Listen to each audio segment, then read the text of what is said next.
Hello, everybody. You're welcome to another conversation. It's actually the third series of a number of podcasts that we're talking about inequality and poverty. It's great to have you, Barry. Thanks very much. How are you doing? No problem. Great. Good to see you at the weekend at the Catu National Housing Yeah, demo. Great to see you. very good. Yeah, it was a very good demonstration. Yeah, very good. Great to see you. So, yeah, great to see you. And the last time we met for this series of podcasts, we actually outlined the inequality element of poverty, if you remember. And then in this podcast, it would be great if we could look at another element or the second element to that, which is exploitation. So, when you think of exploitation, Barry, can you explain that just for people who are tuning in? Well, I suppose exploitation and inequality sort of cross over each other. Exploitation comes from an inequality in power. And I mean, when we think of exploitation, we sort of think of slavery and child labor in some parts of the world still. And we know all about sort of exploitation in Asia and India and various parts of the world, Bangladesh, for example, where clothes are made for the fashion industry and they're brought over to this country and most Western countries and sold cheaply. But we have exploitation here too, which probably not as stark, clearly not as stark as it would be in third world countries.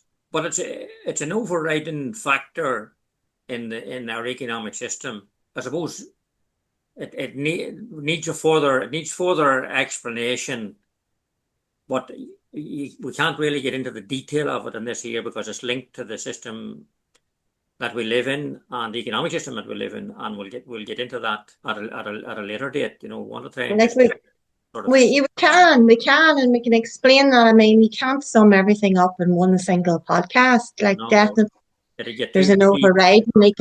So maybe then we should go into looking at like the difference between them and what it decide. What decides our wealth. Like we looked at disposable income and Well, that income is a factor. So maybe we can get into sort of looking at workers and looking at wages here at home. Like you say, it's not as overt perhaps, but it's our job to make it explicit and to show exactly how exploitation's working here in Ireland.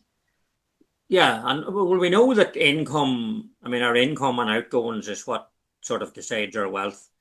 And I mean, if you don't have income, then it's quite simple. If you don't have adequate income, then you're going to be at a disadvantage in a lot of ways. And wages is the central part of that sort of income for the biggest percentage, the majority, I would say, in Ireland, be Ireland or indeed most parts of the world, be in the form of a weekly wage or a monthly salary. It's still a wage. And wages, people often wonder, where does this figure for wages come out of? And it's fairly simple. Wages are derived from what it takes to keep people alive effectively, be that food, housing, probably a little bit of health, clothes. And it'd be the bare minimum. Like it wouldn't be a case of, allowing for 2 or 3 foreign holidays a year or the most expensive food and the most expensive clothing and the most expensive items that you could possibly ever buy. It's not about that. For the average worker, the majority, and I emphasize the majority because most people don't realize that workers, the poor and working poor, are the majority. Like I mean, they're generally 2/3 of the country and sometimes more. And they have power, which they don't seem to think they can use. But anyway, without getting into that, I mean, that's how the level of wages are decided anyway. That's why, when in third world countries you have lower wages because the cost of living in those countries is cheaper. It's quite simple. So the same applies here because, I mean, if for industry, for example, people weren't able to have a house and had nowhere to live and hadn't enough food and hadn't clothes to wear, well, they wouldn't be going to work. They wouldn't be much good at work either, you know. I mean, they wouldn't perform too well. So that's the bottom line. That's where it's at. Like, and then there's other factors. There's other factors that affect where wages are at. For example, I mean, there's sort of, you know, people who be professional people in the field of technology, what we call professional jobs. And another factor is the scarcity of workers. Now, the scarcity of workers will drive the cost of wages up, because if employers can't get people to work, then they're going to pay more for those people that will work and try and keep the staff they have, because they can't afford to lose them until there's a glut of employees, workers, and then, you know, that changes that equation as well. And then there's another equation that many workers are probably unaware of. They might suspect it indeed, but they might know that in fact it is really a factor in life, and they're often very astounded when this kind of thing is pointed out. And it's this: on average, workers cover their wages in their first 2 days of work of a 5-day week, and they cover their wages and expenses for the next 3 days. So in effect, they're working. The employer has them for 3 days for free, because they've already earned enough for the employers in the first 2 days to cover the next 3. Mm-hmm. And that's where profit comes from. And in fact, there's even a mathematical formula that shows this.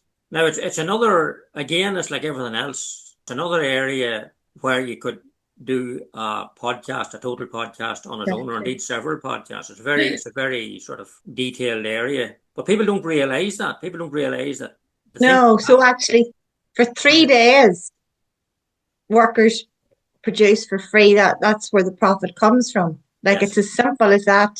Yes. That's a very important message for workers listening to hear.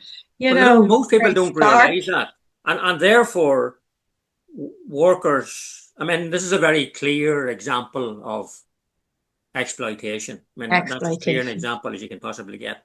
And workers never get the values of what they have produced in the 5 days. They just simply don't get it, because that goes to the bosses, and it goes to the directors, and it goes to the managers, and it goes to the investors, and all of the rest. And the people who don't work. The people who do very little work, or do the least work, or maybe no work at all. And this fundamental imbalance creates and adds to inequality and creates poverty. Mm-hmm. And it's no accident. I mean, it's not an accidental thing. It's part of the very system that we live under. But workers in general, unfortunately, see this as just normal. Well, sure, we have to work and we have bills to pay, which is right. And, sir, if the employer doesn't get a profit, then his business is going to collapse and we'll have no work. That's not true, by the way. But anyway, that's another... It's kind of an economic arrangement that's been normalised, that we just accept and go, yeah, sure, it is what it is. It is what it like, is. As if there's no alternative. And anyway, workers will say quite often, what can we do about it? Mm. Well, in fact, they can do quite a lot about it. But again, that's another area, you know what I mean? The other point that is probably worth mentioning here too is that sort of when you look at the economic that happens on the economic scale, if you look at the economic or wealth pyramid, this sort of triangle that demonstrates with the workers and poor and working poor at the very bottom, and it goes in increments up to the very top, to the narrow point where there's a lot of wealthy people, maybe 8 or 10 of them, that don't control the whole wealth. But every business on that scale is exploited one way or another by the business above it. Mm-hmm. And the business above is exploiting the business below it. And the man at the very top takes the cream. And they are men. There's no women up there, which is another interesting point. And there's not many of them. There's only about 8 or 10 of them. About 8 or 10 of them, yeah. Controlling the wealth in this pyramid, like you say. Yeah. So businesses, just to mention it, like businesses, especially, small family businesses, small family farms, small family manufacturing places, I mean, they're under pressure from those further up the scale. They're exploited as So well. it's just it's Yeah. another fact. But the people who suffer the most at the end of all of that are the workers. I mean, they're the backbone at every level. It doesn't matter what level it is, except maybe for the extreme top. But even for the extreme top, if the workers at the bottom didn't do the work and didn't work the 2 days or the 3 days, work for 2 days to get paid and 3 days for free, then there'd be nothing for anything further up the chain. And Mm-hmm. this is something that people don't fully appreciate or don't fully understand. And But I don't think we want to really, realise that. yeah, but we really need to concern ourselves about the like and look at the lowest level on that pyramid because that's the majority. Yeah. That's the majority of the population, the poor, the workers, and the working poor. And it pays So for like everything right up to the very top. uh You know? so when we talk you talked about cheap labor at the start there or Yeah. exploitation. It also happens here in any given industry. Oh yeah. I mean, it's employers will will use cheap labor anywhere they can get cheap labor because the cheaper the labor, the higher their profits at the end of the day. So, I mean, when as I said earlier, when there's an overflow of workers, that drives the price of a wage down all the time, or at the very least, it stabilizes at a fixed level for many, many years that you can't get up past, especially those workers who are not unionized. And then you have the many employers encouraging and actually bringing in migrants, apart from the migrants that come here to work for more money anyhow, because the money in their country's pittance. I mean, that is probably one of the oldest tactics and a deliberate tactic. And it's used by employers to squeeze wages downwards and to block any demands for a rise in wages by the indigenous population. Well, it's And also governments accommodate this. I like, but it's another classic example of divide and conquer as Oh yeah, yeah, well. yeah. To Oh yeah, divide the yeah. workers so that we're fighting against each other. So Absolutely. migrants being encouraged to come into the country for jobs means that they can be exploited and paid the minimum wage, or in many cases Yeah. less, even less. Sometimes So less. And as well as that, because they're very seldom unionized, they're on a basic pay and the working conditions and they probably work longer hours. And all of that has a negative effect on the conditions and levels of pay for Indigenous workers. And that's a well, fact. And not it's not only just. that, no, it has an impact surely, Barry, on like employment law as well.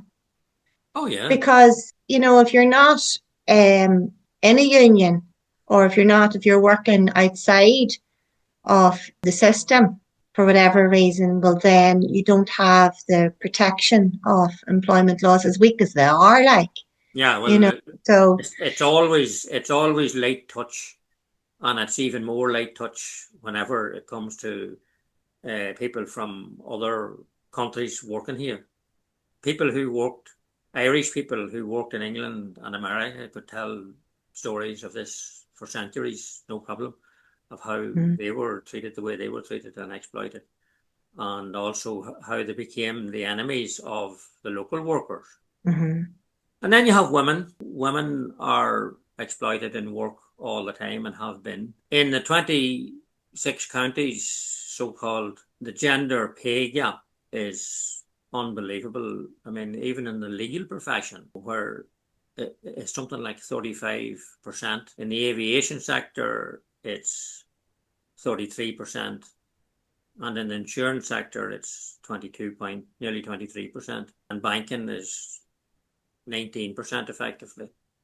And even in the construction sector, it's 21%. That's a Price Waterhouse Coopers report from March 2024. So nothing has changed. I mean, we Yeah. talk So about the that's change. in the professionals, yeah, That's at the there's a, professional level, yeah. where women are as educated, in most cases, more educated than men, and still, I mean, you can't say that it's because of physical labor that they're not physically as strong, but they're mentally stronger in a lot of cases. And And then in what the about north, like in management? How do women fare in very badly. I don't mean to make it women versus men because I No, don't but want to go down I that mean, road, but there is the these statistics reports, show there's a disparity, yeah, yeah. these reports are here. I mean, even in the north, an ISRA survey there in 2022 showed that women earn 4% less than men for the exact same work. I mean, is that exploitation or is that exploitation? I mean, why not give them the 4% extra if they're doing the same work? And then you mentioned there about management. Women are entry level, where at entry level roles, women have, this is another report, have 46% of the positions. But then as you start to move up, managerial roles, women hold 42%, but not 60% or 70% or 50% even. And then as it goes up the chain, women in CEO roles are less than a quarter of these top executive positions. And in internal promotions, men are 15% more likely to receive internal promotions to leadership roles. You might ask, so this is a CSO report for the 26 counties, also shows that men on average earn almost 10% more than women across the board. And then you might say, well, I mean, sort of, so what? But so what means that, the wages by a woman is then less, but the bills and the prices she has to pay for goods and Are the food same. are the Tell same. me about it. Yeah, so, and I mean, the people who do that, the employers who do that, know that full well, but they do it because they're exploiting them. It's as simple as that. And And you just another.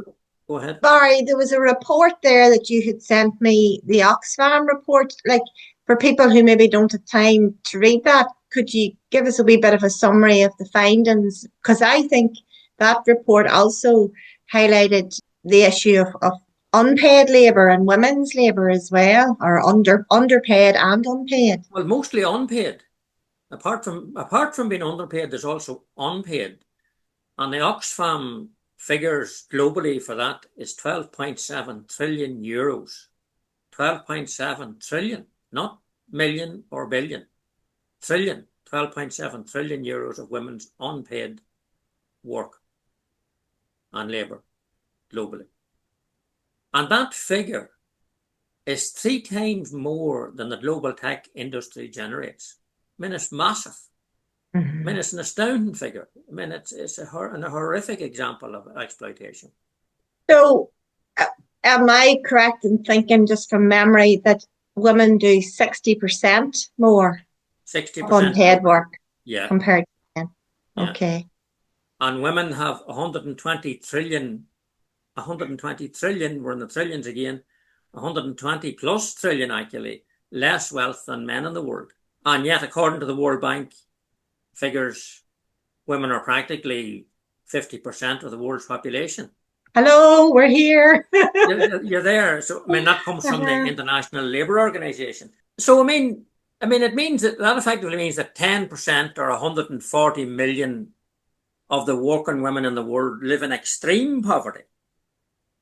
And 400 million of all women, working or not, live in extreme poverty. 400 million, nearly 500 million. And that's all because they represent the biggest majority of people being exploited on the planet. If we want to talk about the world of exploitation, the facts have to look at women. Well, I mean, the facts are there. And I mean, none of these bodies could be considered radical or revolutionary. I mean, they're just producing these figures as they see them and know them. They cannot be ignored. And I mean, governments, produce their own figures, which says basically the same thing. The UK Office of National Statistics in April 2024 shows that discrimination and exploitation against women is alive and well, because employers pay men 13.1% per hour more than women do for the same work. That's in the UK. Mm-hmm. And I mean, that's the same economic position for the last 250 or 300 years. In our so-called progressive world, Western world. Yeah. We all like a wee cup of coffee and pull in for a wee cup of coffee. But I mean, when you think about the Colombian farmer, when he gets pennies for his kilos of beans, the wholesaler probably gets 5 times And the companies who roast it probably get 10 times. And the coffee shop, when it finally sells the cup of coffee, probably gets hundreds of times the profit that the coffee farmer But gets. does that happen here at home? Like, when doesn't it? I was going to say, like at a producer level. Of course it does. I mean, the same Mm. thing. I mean, a farmer here is controlled by the supermarkets Uh-huh. and by the meat companies. I mean, they decide the price, but the supermarkets will say to them, well, look, we need our meat at this price to sell it at that price. And they ensure a good profit. But the farmer, there's nothing he can do. And all he can do is try and make his farm more productive. And to do that, he has to use all kinds of chemicals and fertilizers on the land that will carry more cattle, and or buy more land or spend more on technology or whatever. So it's a constant race all the time, and I mean that's ultimately what family farms and that are doing whatever they can to try and keep their business going, but they're caught in a vicious exploitative system, and they are part of the exploitation of the majority of our population, which are at the bottom of the economic pyramid. Mm. And just to say, like, because coming from originally the mountains of Pomeroy, that's my home place. But just to say, like, that I just feel when I look sometimes at the environmental movement, that farmers get an awful hard time. And like to lump all farmers into one bracket, they're workers as well, who are being exploited within this exploitative system. So I just don't think it helped to sort of punch down No, no, on absolutely not. families who are doing their goddamn best, like Yeah, well, I as mean, well. they're trying to survive. I mean, that's what we said. Exactly. I mean, it's the same for farmers that we said earlier about businesses. I mean, they're on that economic Well, wealth pyramid as well, on a wheel, yeah, because they have to keep going to keep the bills paid. They'll do whatever they have to do to try and get that. That's the nature of the system. Therein lies the problem. This type of exploitation inevitably leads to a poorer lifestyle, generally poor health, physical and mental, poor housing, a poor quality of food because it's cheaper and easier bought, and full of chemicals. and full of chemicals. Of course, should we know that?